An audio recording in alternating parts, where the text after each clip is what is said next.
Welcome to part 2 of our international showcase.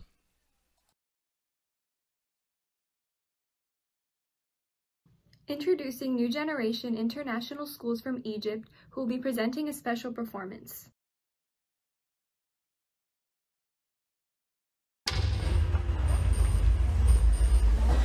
There, Hall of Judgment, Anubis awaits. To his side stands a scale, the decider of fates.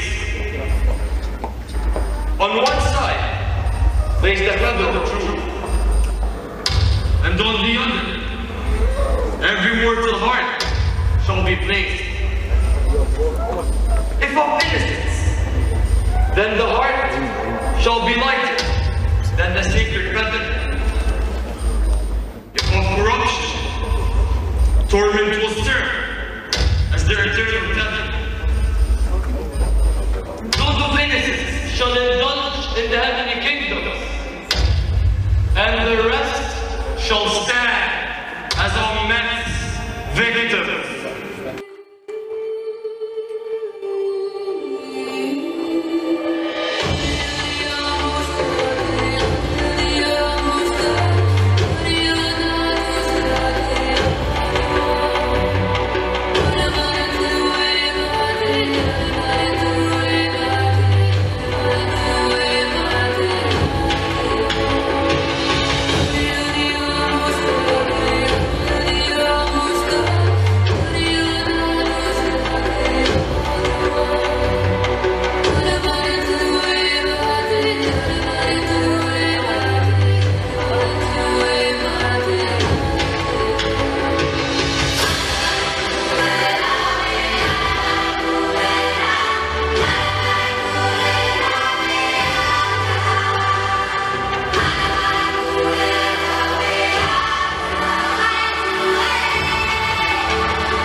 Introducing Chongqing Nankai Secondary School, who will be presenting traditional Chinese attire.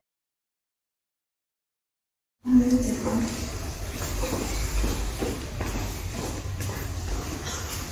this kind of the Chinese traditional clothes is called hanfu. And why is it called the hanfu? Because Han is one of the Chinese strongest dynasty, and it had a great culture and as a symbol of the Chinese traditional culture in that period. As one of the Chinese ethnic that has the largest population is also called Han ethnic, that demonstrates our pride of Chinese traditional culture and spirit. Chinese custom clothes in Wei, Jing, Southern and Northern dynasties were influenced by the politics, economy, and conviction of citizens. As a reason for exceptional delineation for free and comfort, men wore outfits whose sleeves were large and arbitrary to put in pants. Women's suits include shan, ao, and ru. After Qin dynasty unified China, and they established a system of wearing deep colored clothes. And as we can see, these clothes come from the Wei Jing and the Western and Northern dynasty. And they still follow the system of Qin, which is the deep colored clothes. And also they develop into the mutual influences, mutual absorption, and gradual integration of various nationalities in the southern and the northern dynasties. The most obvious feature of hanfu is that wrapping the right side over before the left. And customs of Han Dynasty had 5 features. Firstly, people must expose underpants color form as the collar was big and curving. Secondly, clothes must use white clothes as lining. Thirdly, the width of sleeves was 0.4 meters. And the blouse had no sleeves. Fifthly, people who were fur clothes should have fur facing outside, like this. As we can see, he's wearing the dress in green color. So in the ancient China, people always related the color green with the birth and growth of all things in the spring. So when ancient Chinese are wearing green colored dress, they always feel a sense of vitality. And as we can see that his coat and skirt are black, which always make people to think this is serious and strict. And as we know that in ancient time, people always wear black in the winter. I'm going to talk about why hanfu is so round. Hanfu were usually worn by the people with high social status in ancient times, and people considered it inappropriate to wear the clothes, which can cover the body well. So the hanfu is usually very long. Now I'm going to talk about the current circumstances of Chinese traditional customs. According to research, there is more than half of a billion people who is interested in the Chinese customs in 2019. And I think the first reason is that most Chinese people consider Chinese traditional customs as a fashionable thing. And secondly, I think the authorities strongly support it.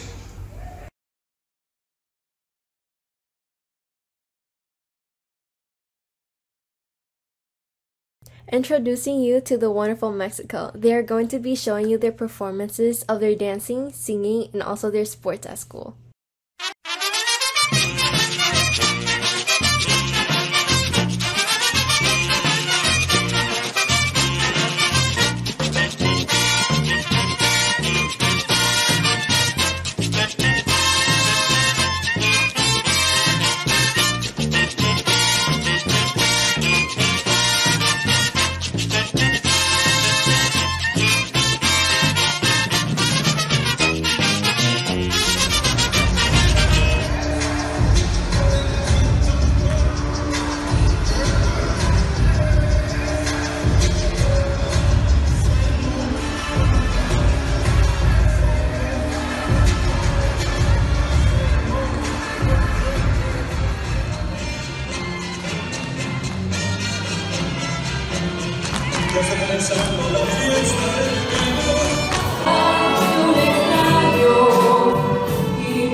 Tú y tú y tú, y solamente tú y tú y tú, me importas tú y tú y tú, y nadie más que tú.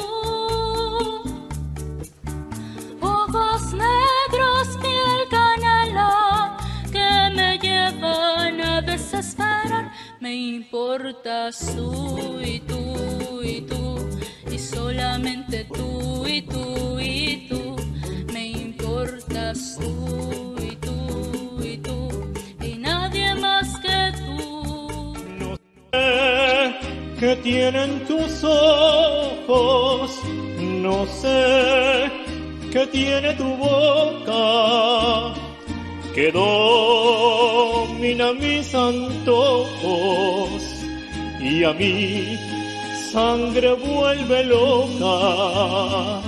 No sé cómo fui a quererte, ni cómo te fui adorando.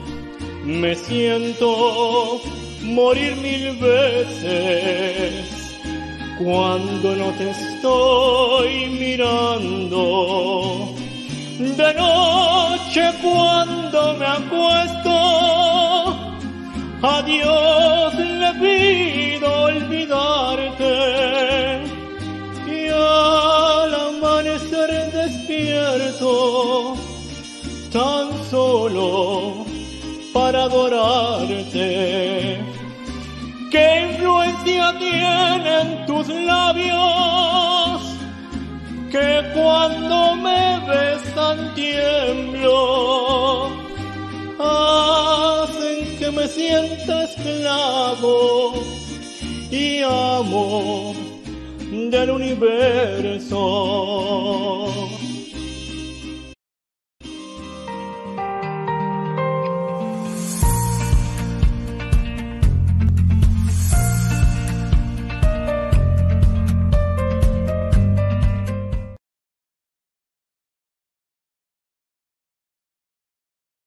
Introducing Deccan International School from India, who will be performing 2 songs in a fusion of traditional dances called Kathak and Bharatanatyam.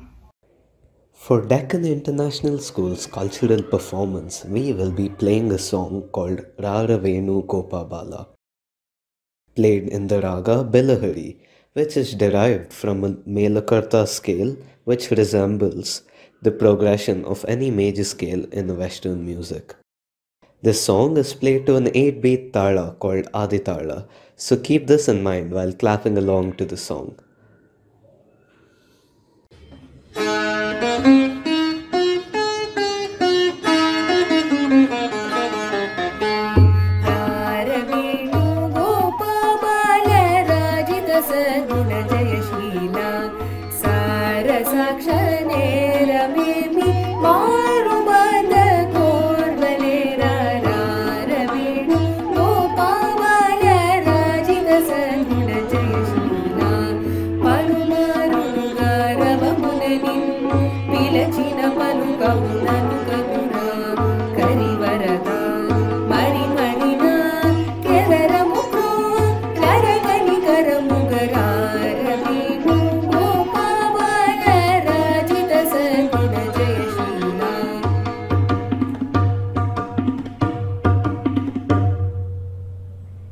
For our next performance, we have a fusion of 2 very distinct dance forms, namely Kathak from North India and Bharatanatyam from South India.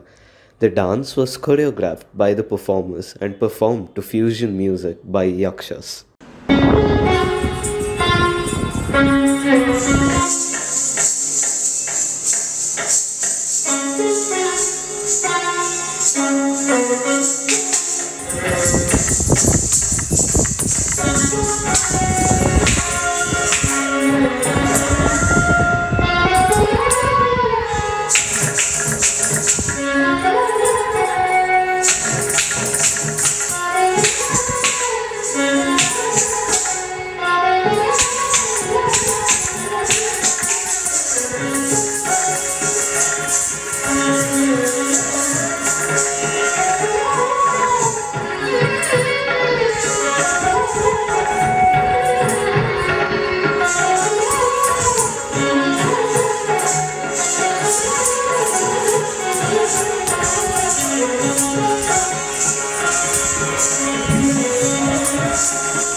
My name is Olivia, and I would like to introduce the country of Switzerland. They will be presenting a video of their cultural traditions and the geography of Switzerland, along with a special performance by students Jill and Ruby.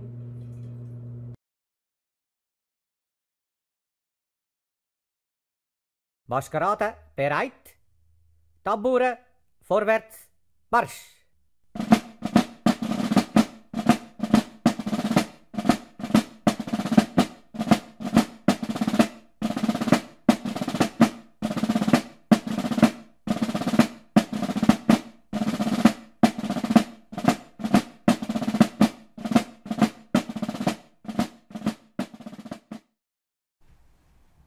Hi there, you're seeing a couple of people wearing traditional Swiss carnival costumes.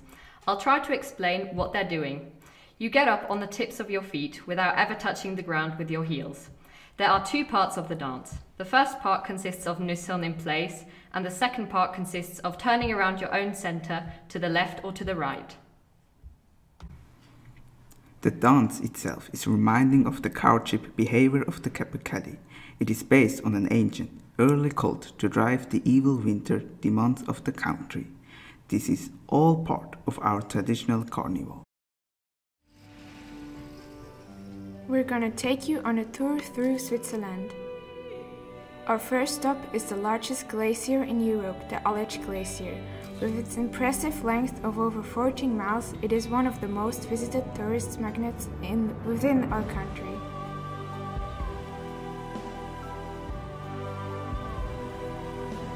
One of the most famous mountains is the Gotthard. It connects northern and southern Switzerland. It is known for its steep streets and the world's longest railway tunnel with a length of over 35 miles. Ticino, the south of Switzerland, is known for its Mediterranean climate, giving the tourists a feeling of being somewhere in Italy. Not just because of its landscapes, but also because it's the part of our country where Italian is spoken. Especially in the wintertime, people from our home canton tend to go down there to get some sun.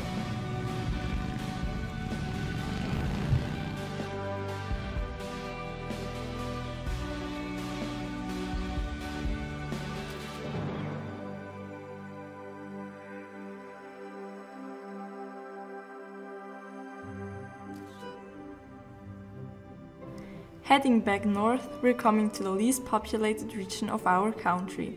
In the mountainous area, people still celebrate a lot of traditional folklore. No, we're not next to the Niagara Falls, we're still in Switzerland seeing the impressive Rheinfall. On our way to central Switzerland, we're passing our country's largest city called Zurich.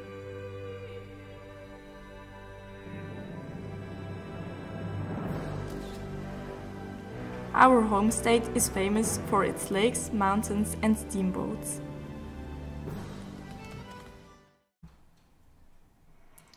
Right now you're looking at the skyline of Brunnen. You can see our two house mountains in the background called the Mieten. The valley you are just seeing is called Swiss Knife Valley. It's gotten its world famous name because every single Swiss Army knife is produced just 3 miles from our school. Another tourist attraction is the chocolate factory called Veltlin.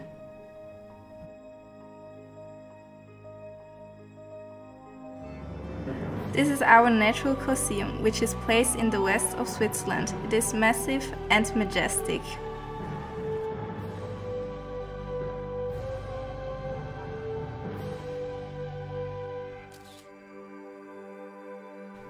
Now we go on to our Swiss traditions. Elderly people who are living in the countryside fulfill most of these traditions. Here the people are yodeling and swinging their cowbells to make some music. Most of the time they wear the traditional Swiss costumes. Swiss people do things like carving wood or playing the Alphorn, which is a kind of a large wooden trumpet. Some farmers also talk with a kind of megaphone over the Alps and pray to God that good things will happen and ask for his blessing.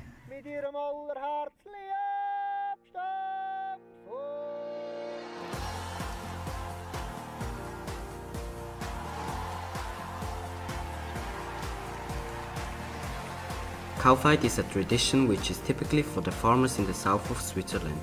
They let two cows fight against each other and the people are betting on them. The cow that runs away first loses. And the same with men, just without betting on them. Swiss wrestling is fought as duel between two powerful men, has its own rules and throws. Wrestlers need a wide range of throws in order to win. At the beginning of a match, the wrestlers shake hands.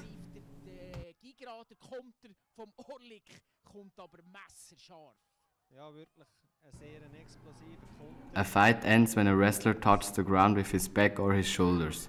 The result is only valid if both shoulder blades lie within the circle of sawdust. At the end, the winner wipes the sawdust from the shoulders of his opponent to show his respect. That was the Grand Tour of Switzerland. Thank you for listening.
This concludes part 2 of our international showcase. Join us tomorrow for part 3.